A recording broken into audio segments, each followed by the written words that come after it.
Who can join in medical coding? Any graduate can join in medical coding, and any graduate with a medical transcription background also can join in medical coding, and no communication skills required. దీన్ని కూడా మీరు misunderstand చేసుకోకూడదు. No communication skills required అని అంటే అసలు communication స్కిల్సే ఉండకూడదని కాదు, అంత లేకపోయినా పర్లేదు అని దాని. అయితే చాలా మందికి కమ్యూనికేషన్ స్కిల్స్ ఉండవు, కానీ దే విల్ మేనేజ్. చాలా మందికి ఇంగ్లీష్లో మాట్లాడడం రాదు, కానీ they will manage. How they will manage? Many people they manage English just like with 2 words, yeah yeah yeah yeah yeah yeah. So with yeah yeah only they will manage English. So like that, ఇక్కడ communication skills, no communication skills required means at least you should manage something. You should manage something. So if you can manage, then really not that much of communication skills are required.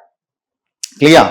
So మీకు communication skills లేకపోయినా at least అవి ఉన్నట్టుగా manage చేయడం చాలా important.